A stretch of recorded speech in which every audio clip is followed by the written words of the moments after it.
Nas profundezas de Palermo, na ilha italiana da Sicília, erguem-se as misteriosas catacumbas dos Capuchinhos. Criadas no final do século XVI, estas catacumbas serviram como uma extensão macabra do cemitério do monastério dos Capuchinhos, cujas sepulturas estavam abarrotadas. Originalmente concebidas para abrigar os corpos dos religiosos, as catacumbas rapidamente ganharam fama devido à ocorrência natural de mumificação que ocorria com os corpos ali depositados. Logo, os abastados da região começaram a escolher as catacumbas como seu local de descanso final, transformando-as em símbolos de status. Suas roupas melhores eram exibidas como em um museu macabro para toda a eternidade. Hoje, cerca de 8.000 corpos repousam nas catacumbas distribuídos por diferentes corredores. Alguns corredores abrigam exclusivamente religiosos, enquanto outros são dedicados somente a crianças, e até mesmo um reservado apenas para virgens. Cada corredor conta uma história silenciosa, ecoando os suspiros de almas presas em seus túmulos eternos. Entre os corpos mumificados destaca-se uma figura singular, Rosalia Lombardo, conhecida como a múmia mais bonita do mundo. Rosalia, uma criança de apenas 2 anos de idade, faleceu em 1920, mas seu corpo surpreende os visitantes até os dias de hoje. Parece estar simplesmente dormindo com sua pele perfeitamente preservada, uma testemunha silenciosa do passar do tempo.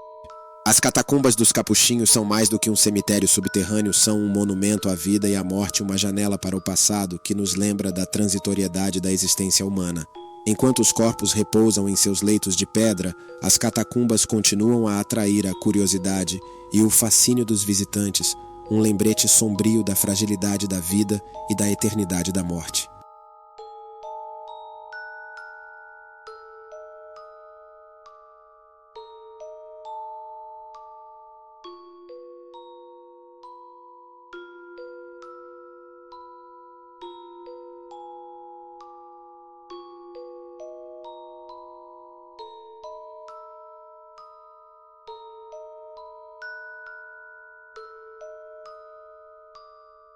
Em meio às paisagens tranquilas da Finlândia, esconde-se um lugar peculiar e intrigante, o jardim do famoso artista folclórico Veijo Ronconen.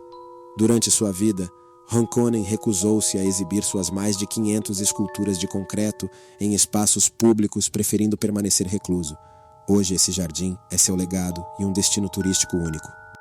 O Jardim de Ronconen é o lar de cerca de 500 esculturas de concreto, cada uma contando sua própria história silenciosa.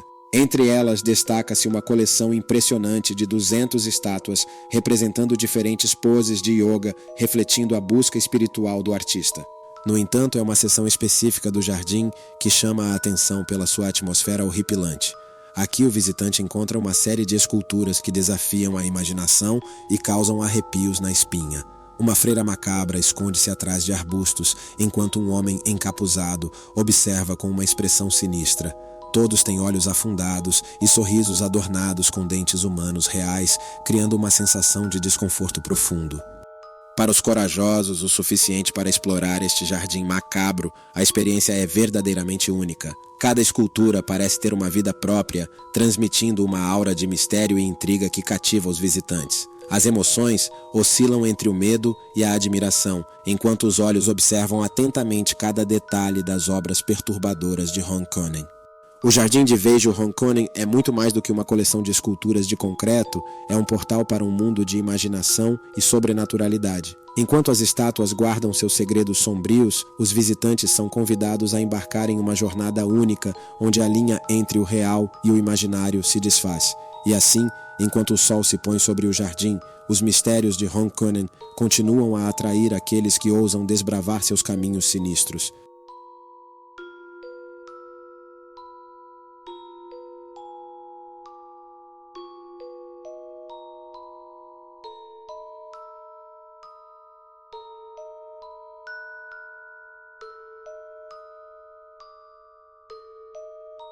O ossuário de Sedlec é uma pequena capela localizada no cemitério de Todos os Santos em Kutná Hora, República Tcheca, reconhecida como Patrimônio da Humanidade pela Unesco. Sua história remonta à Idade Média, um período marcado por práticas funerárias únicas e intrigantes. No final do século XIII e início do século XIV, um abade do monastério de Sedlec trouxe solo sagrado de Jerusalém e o espalhou pelo terreno do cemitério. Esta ação transformou o local em um destino popular para sepultamentos, pois todos almejavam ser enterrados em solo sagrado. Com o crescimento da população local, o espaço no cemitério tornou-se escasso. Os corpos mais antigos precisavam ser exumados para dar lugar aos recém-falecidos. Foi então que os abades tiveram uma ideia extraordinária. Os ossos exumados foram aproveitados e incorporados à capela pelo talentoso carpinteiro František Rint. Mais de 40 mil restos humanos foram utilizados na elaboração de candelabros, lustres, brasões, querubins e outras estruturas decorativas. O resultado é uma atmosfera única, onde os ossos humanos se tornam parte integrante da decoração macabra da capela.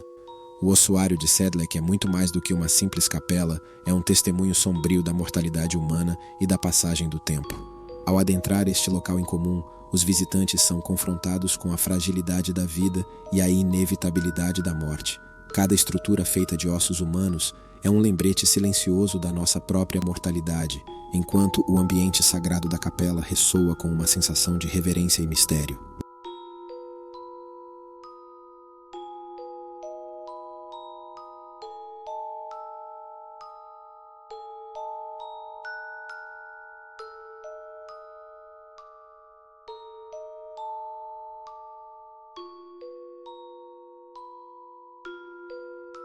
Bem-vindo à remota aldeia de Luková, onde repousa a misteriosa igreja de São Jorge.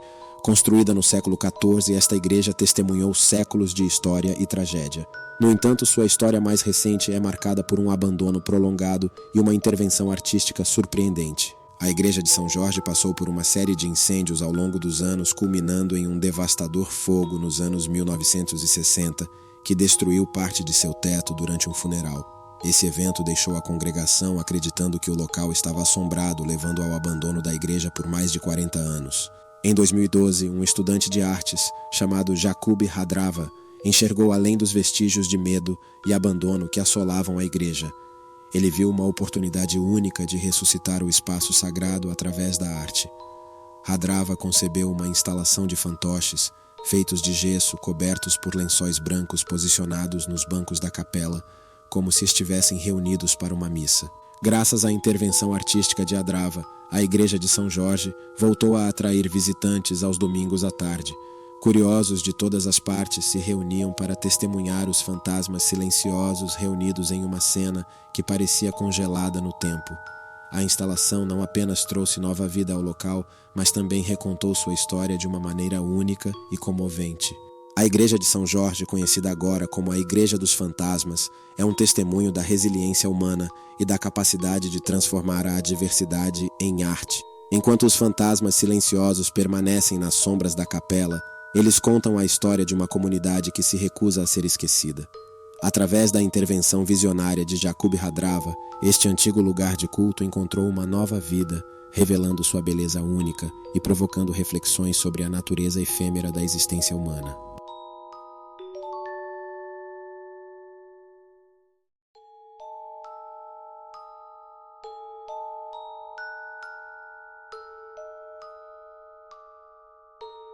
Adentramos a pequena cidade de Sagada, nas Filipinas, um lugar onde os mortos não são enterrados, mas sim suspensos em paredões rochosos. Com pouco mais de 10 mil habitantes, esta cidade se tornou famosa internacionalmente por sua prática incomum de sepultamento que remonta a milhares de anos.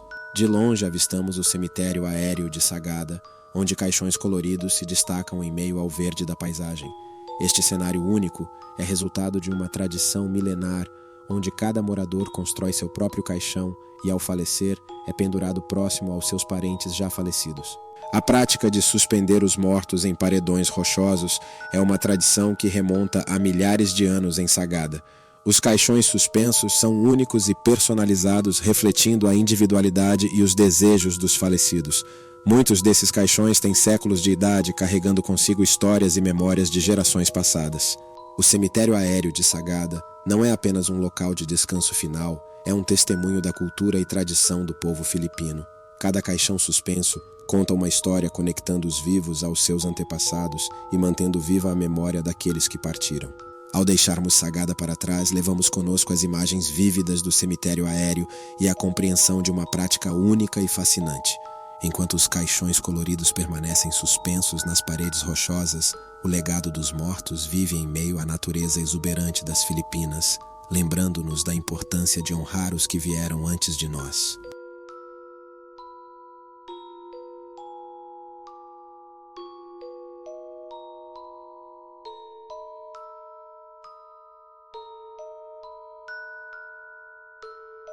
Adentramos a misteriosa Ilha das Bonecas, também conhecida como Xochimilco, reconhecida pela Unesco como Patrimônio da Humanidade.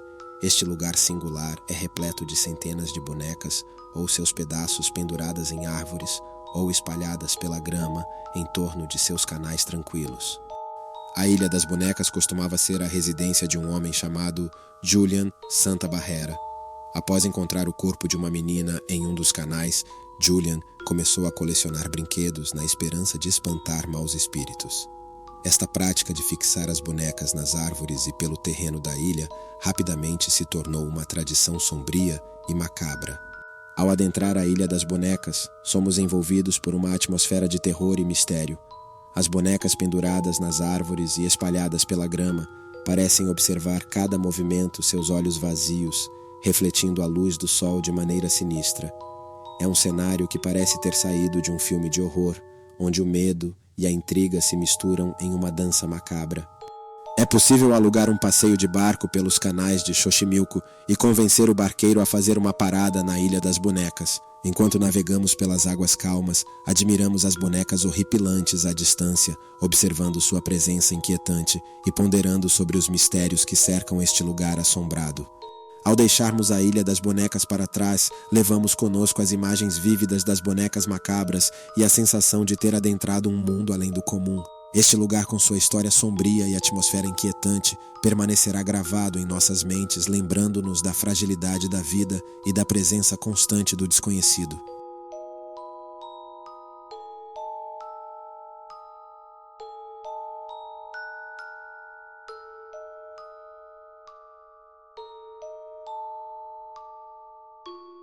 Adentramos a misteriosa Colina das Cruzes, em Siauliai, um local enigmático repleto de histórias e lendas antigas.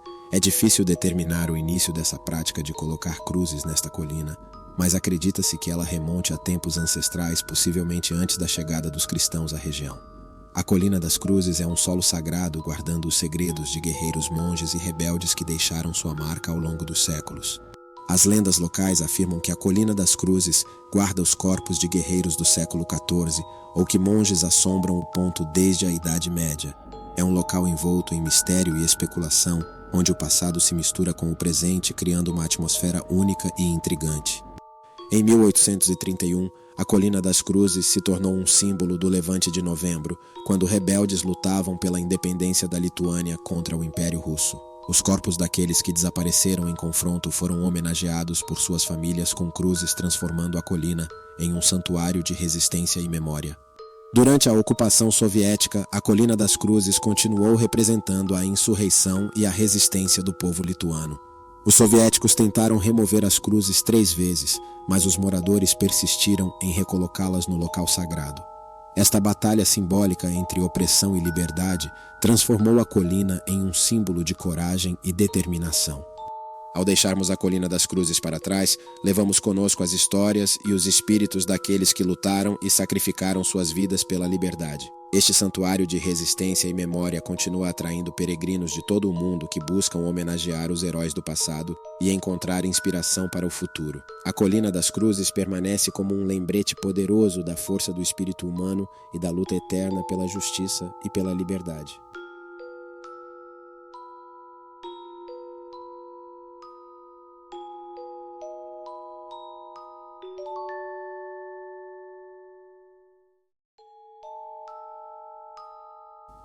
Nas pitorescas paisagens da aldeia de Nagoro, no Japão, uma presença peculiar preenche o vazio deixado pela diminuição da população. As casas de bruxas são habitadas por bonecas criadas pela artesã local Tsukimi Ayano. A história dessa aldeia remota e das bonecas que a povoam é um testemunho da luta contra a solidão e do desejo de preservar a memória dos que se foram. Tsukimi Ayano, preocupada com a gradual perda de habitantes em Nagoro, começou a criar bonecas de espantalho para substituir os moradores ausentes. Cada boneca é uma réplica cuidadosamente elaborada dos antigos moradores, representando uma tentativa de preservar a essência da comunidade. Com o passar dos anos, a população de bonecas em Nagoro superou em muito a população humana. Atualmente existem cerca de 10 bonecas para cada pessoa na aldeia, totalizando aproximadamente 350 obras de Tsukimi Ayano. Em contraste, apenas 27 moradores permanecem com o mais jovem tendo mais de 50 anos. As bonecas de Nagoro podem ser vistas em suas ocupações originais pela cidade, recriando cenas do cotidiano da aldeia. Pescadores estão sentados à beira do rio, alunos ocupam as salas de aula vazias e casais de idosos se encontram nos bancos das áreas abertas. É uma visão arrepiante que evoca uma sensação de nostalgia e melancolia. À medida que exploramos as ruas tranquilas de Nagoro, somos envolvidos pela presença silenciosa das bonecas testemunhas silenciosas da história da aldeia. Elas representam não apenas a criatividade e habilidade de Tsukimi Ayano, mas também a perseverança e resiliência da comunidade de Nagoro diante da adversidade. Esta aldeia fantasma e suas habitantes de pano nos lembram da importância de manter viva a memória dos que vieram antes de nós mesmos, quando o tempo os leva para longe.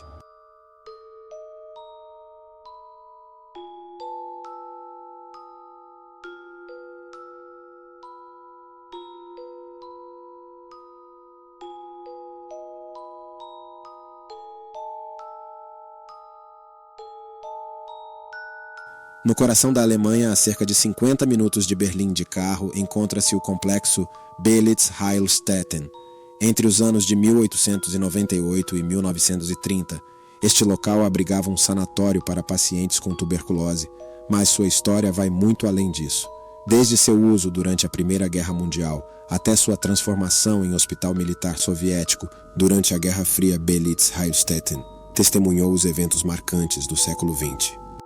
Belitz-Heilstätten foi inicialmente construído como um sanatório para pacientes com tuberculose, uma doença devastadora que assolava a Europa na virada do século XX. Sua arquitetura imponente e localização isolada ofereciam um refúgio para os doentes que buscavam tratamento e esperança de cura em meio à paisagem serena da região.